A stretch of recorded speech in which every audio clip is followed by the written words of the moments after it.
आणि यानंतर आपण थेट बुलढाण्याच्या संग्रामपूरमध्ये जाऊयात. जेपी नड्डा बोलतात.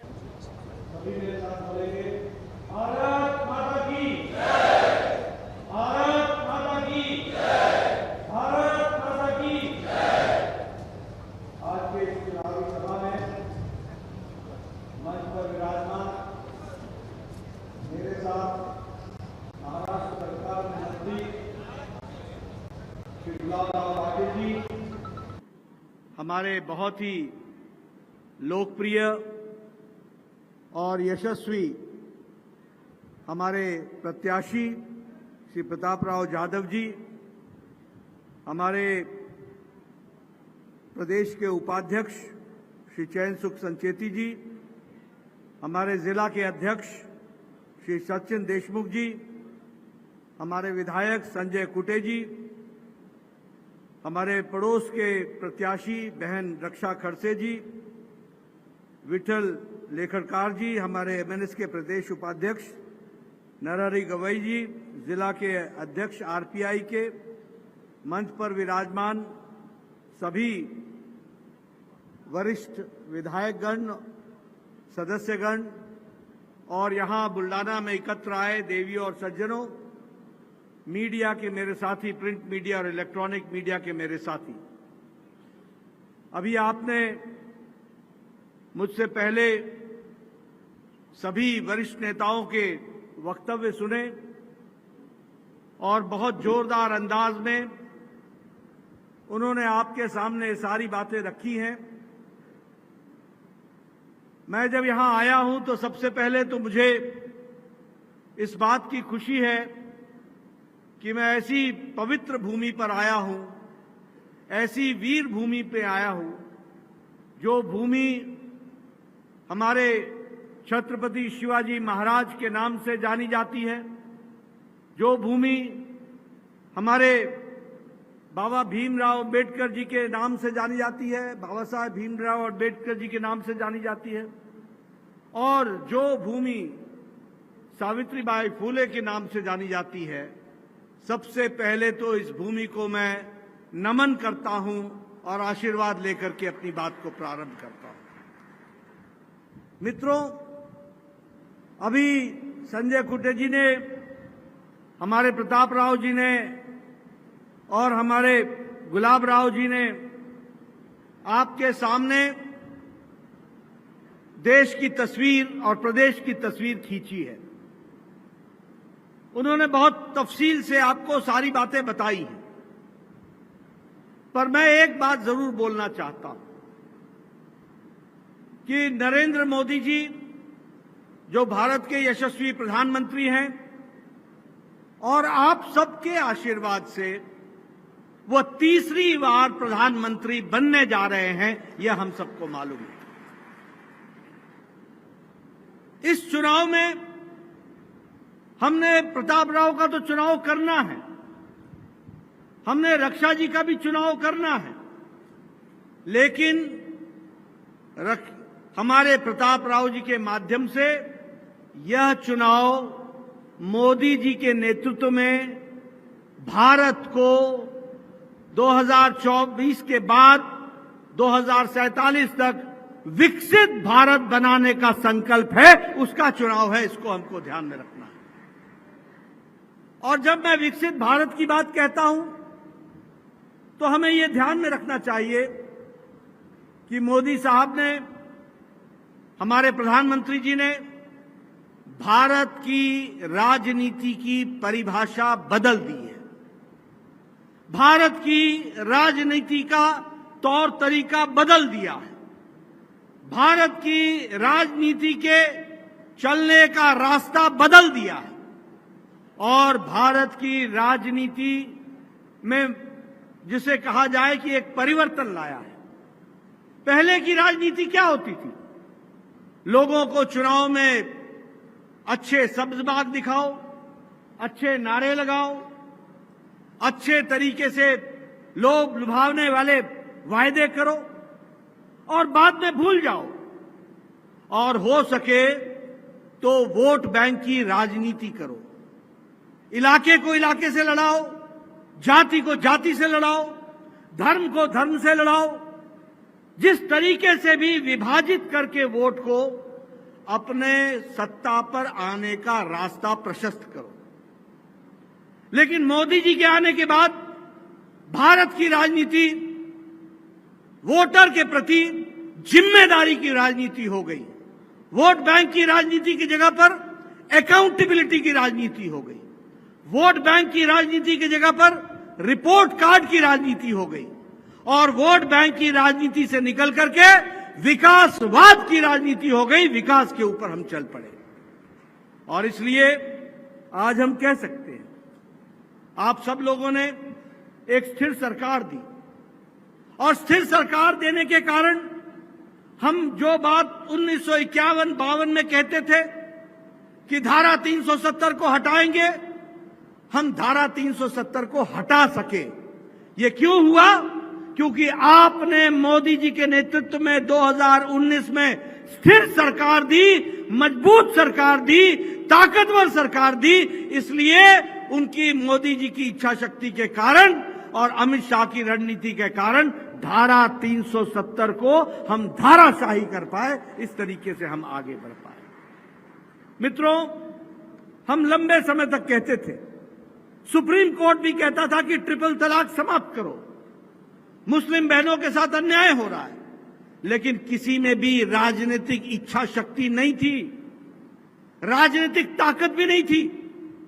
ये मोदी जी हैं जिन्होंने कहा कि मुस्लिम बहनों के साथ लंबे समय से अत्याचार हो रहा है, उनको आजादी मिलनी चाहिए और इसलिए अगर आपने अपना वोट हमारे पक्ष में दिया था तो आगे चल करके 3 तलाक समाप्त हो गया।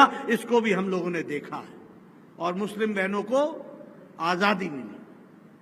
अगर हम रामलला के मंदिर की बात करें तो हम जानते हैं कि हम हमेशा कहते थे रामलला हम आएंगे, मंदिर वहीं बनाएंगे।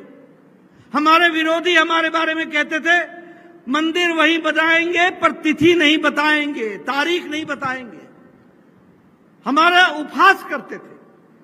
लेकिन मोदी जी के नेतृत्व में राम मंदिर के बनने का रास्ता प्रशस्त हुआ और 22 जनवरी को भव्य राम मंदिर और रामलला का प्रतिष्ठान हुआ। ये हमने देखा। आपने देखा कि आपने स्थिर सरकार दी तो उसके कारण सिटीजन अमेंडमेंट एक्ट भी हम ला सके, CAA हम पारित कर सके, कानून बना सके।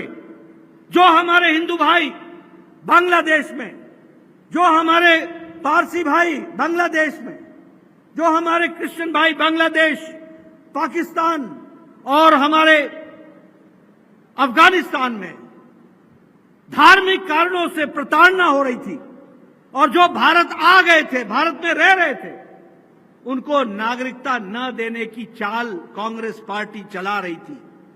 लेकिन भारतीय जनता पार्टी ने और महायुति ने, शिवसेना ने मिलकर के इसके खिलाफ काम किया और आपको जानकर के खुशी होगी कि सिटीजन्स अमेंडमेंट एक्ट ला करके उनको नागरिकता देने का काम किया। तो भारत की सरकार मोदी जी ने किया, यह भी हमारे ध्यान में है।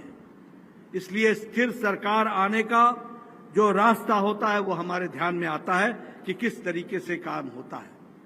मैं यहां ये भी कहना चाहूंगा कि ये मजबूत फैसले मोदी जी ने लिए, लेकिन आप यूपीए की सरकार को याद करिए, क्या था उस समय?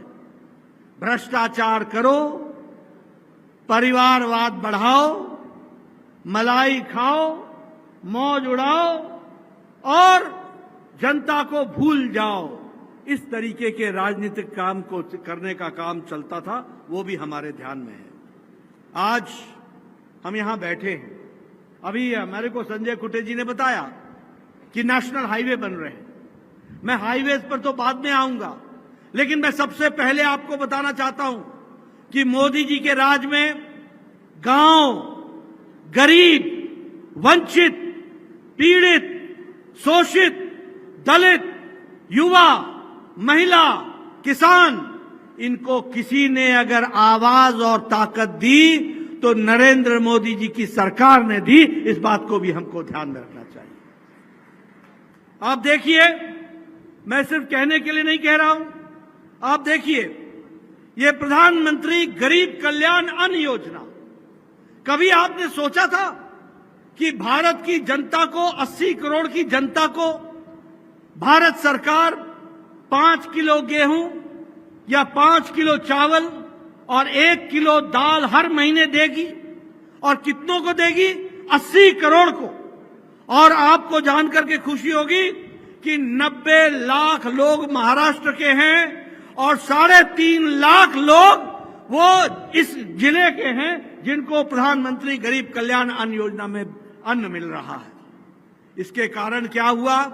इसके कारण आज 25 करोड़ लोग गरीबी की रेखा से ऊपर आ गए और उनको इज्जत के साथ जीने का अधिकार मिल गया, अबव पॉवर्टी लाइन आ गए। इस तरीके का काम हुआ है।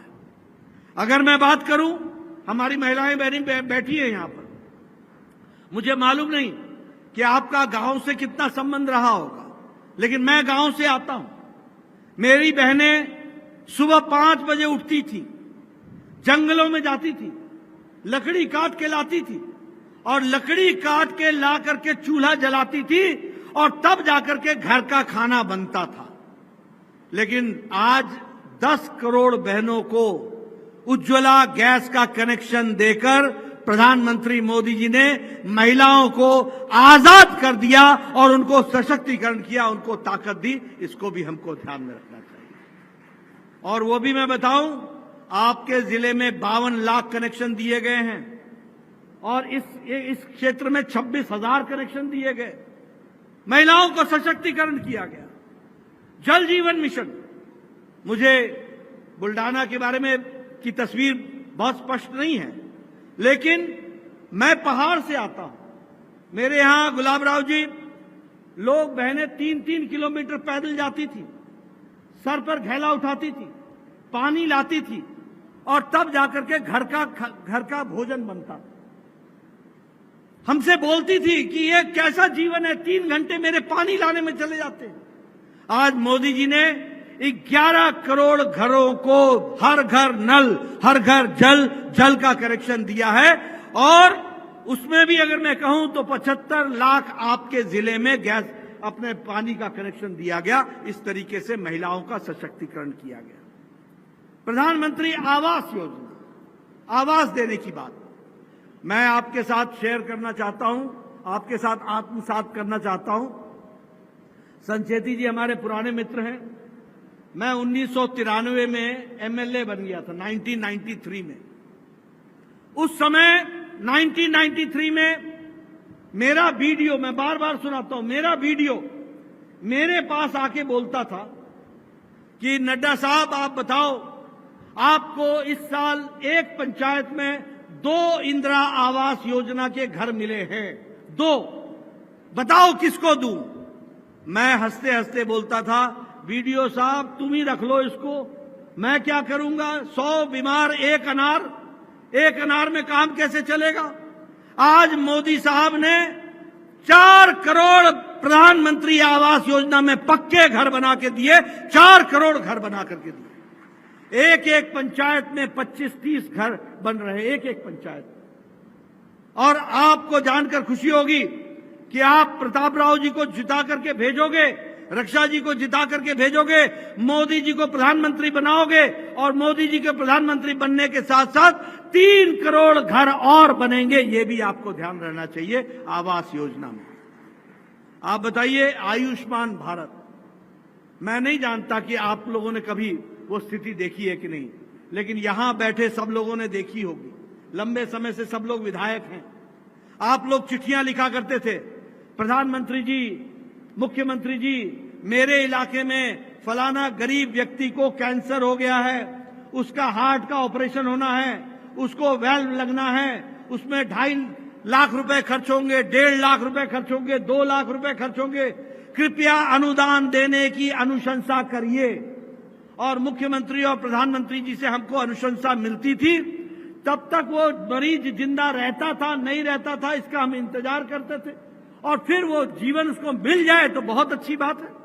आज आपको जानकर खुशी होगी कि प्रधानमंत्री मोदी जी ने आयुष्मान भारत में दुनिया का सबसे बड़ा हेल्थ कवर, 55 करोड़ लोग, भारत की 40% की आबादी जो गरीब है, रिक्शा वाला, ठेला वाला, सब्जी वाला, बस का ड्राइवर, बस का क्लीनर, लिफ्ट मैन, ट्रक का driver, auto rickshaw driver, taxi driver, बाल काटने वाला बार्बर, ऐसे गरीब लोगों को प्रधानमंत्री जी ने 55 करोड़ लोगों को 5 लाख रुपए का हेल्थ कवर दिया। 5 लाख रुपए का हेल्थ कवर दिया। आज कोई भी, और मुझे खुशी है कि आप लोगों ने उसमें जो बचे लोग हैं उनको आप लोगों ने अपने लोकल स्कीम में जोड़ लिया है, इसलिए सबके स्वास्थ्य की चिंता की गई है और सबको स्वस्थ रखने के दृष्टि से काम हुआ है। मैं यहां ये भी कहना चाहता हूं कि आज भारत 5वें नंबर की अर्थव्यवस्था बन गया है। 10 साल पहले हम 11वें नंबर पर थे, आज हम 5वें नंबर पर पहुंच गए हैं। हमने ब्रिटानिया को, ब्रिटेन को, ब्रिटिश को, जिसने हमको 200 साल राज किया, उसको पछाड़ करके भारत आज 5वें नंबर की अर्थव्यवस्था है। 5वें नंबर की। और ये दिल्ली का चुनाव है, पंत प्रधान का चुनाव है, प्रधानमंत्री का चुनाव है। आप तीसरी बार प्रधानमंत्री बनाएंगे और भारत 2027 में तीसरी सबसे बड़ी अर्थव्यवस्था बन जाएगा। इस बात को भी हमको ध्यान में रखना चाहिए। तीसरी अर्थव्यवस्था बन जाएगी। इसलिए विकास के दृष्टि से आज मैं महाराष्ट्र में आया हूं। आप सब लोगों का इंडस्ट्री में बहुत बड़ा योगदान है। आज मुझे खुशी है कि आज दवाई बनाने में भारत दुनिया की डिस्पेंसरी बन गया। दुनिया की डिस्पेंसरी, सबसे सस्ती और सबसे असरदार दवाई आज भारत बना रहा है। 138% हमारा एक्सपोर्ट बढ़ गया है। पेट्रोकेमिकल्स में हमारा एक्सपोर्ट 106% बढ़ गया है। और मोबाइल जो आपके हाथों में है अभी, ये मोबाइल 10 साल पहले इस मोबाइल पर लिखा होता था made in China, made in Japan, made in Korea. आज आपके सबके मोबाइल पर लिखा हुआ है मेड इन इंडिया। आज 97% मोबाइल भारत बना रहा है। ये विकास की नई कहानी लिखी गई। जिस हाईवे की आपने बात की, आज हाईवे का जाल बिछ गया है। हजारों किलोमीटर सड़कें बन रही हैं, हाईवेज, एक्सप्रेसवेज, हर तरीके से, एयरपोर्ट्स, रेलवे स्टेशन। मुझे याद है जलगांव का रेलवे स्टेशन, उस समय का रेलवे स्टेशन, और आज जो रेलवे स्टेशन के लिए अमृत भारत में काम हो रहा है, आपके ध्यान में आएगा कि अब ये रेलवे स्टेशन और एयरपोर्ट में अंतर आपको समझ में नहीं आएगा। वर्ल्ड क्लास रेलवे स्टेशन बन रहे हैं। इस तरीके से काम को आगे बढ़ाने का काम हुआ। Medical colleges, all India institute of medical sciences Maharashtra में भी, नागपुर में दिया गया मेडिकल, यहां भी मेडिकल कॉलेज दिया गया, यहां भी मेडिकल कॉलेज दिया गया। कभी सोचा था कि हमारे छोटे से शहर में भी हमारा मेडिकल कॉलेज खुलेगा? लेकिन इंफ्रास्ट्रक्चर, बुल्डाना में मेडिकल कॉलेज खुला है, इसी साल बना। तो ये कभी सोचा था हमने कि इस तरीके से विकास होगा?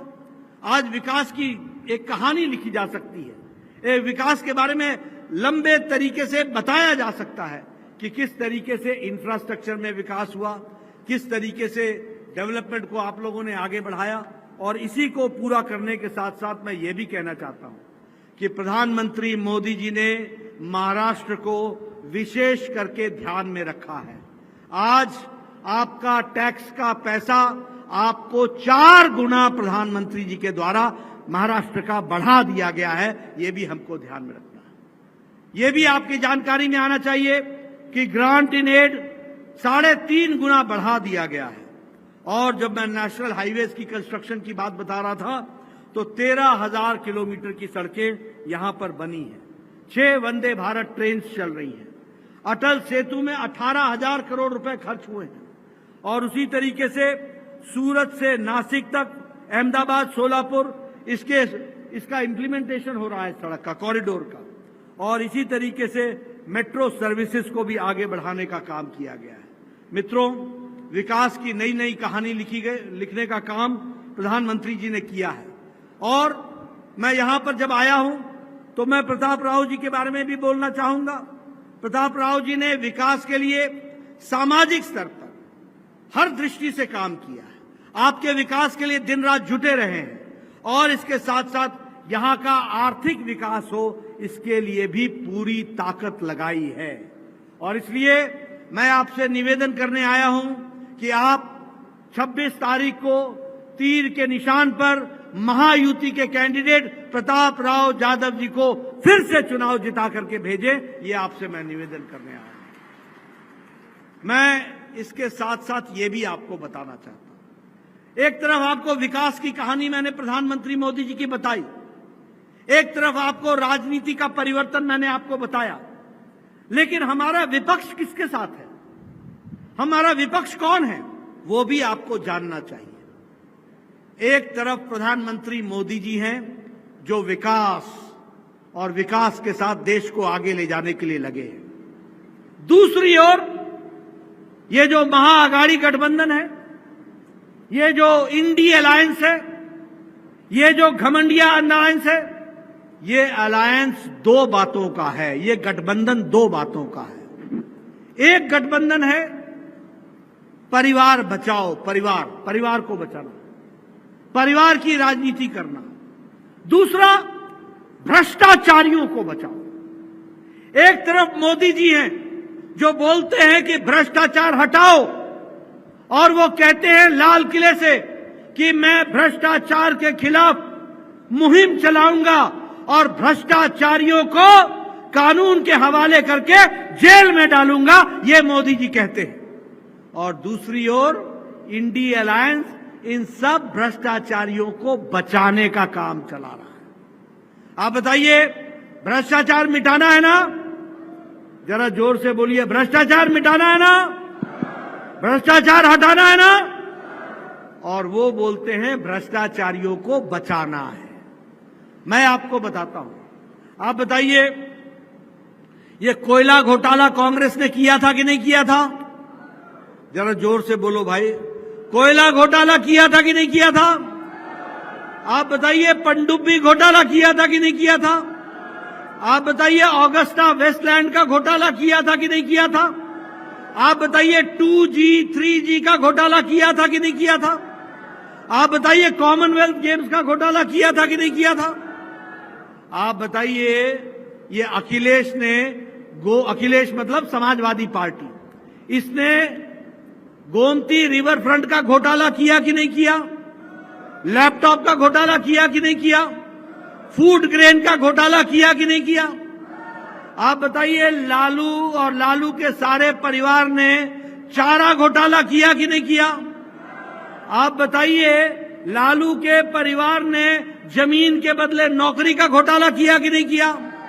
आप बताइए, लालू के परिवार ने अलकतरा घोटाला किया कि नहीं किया?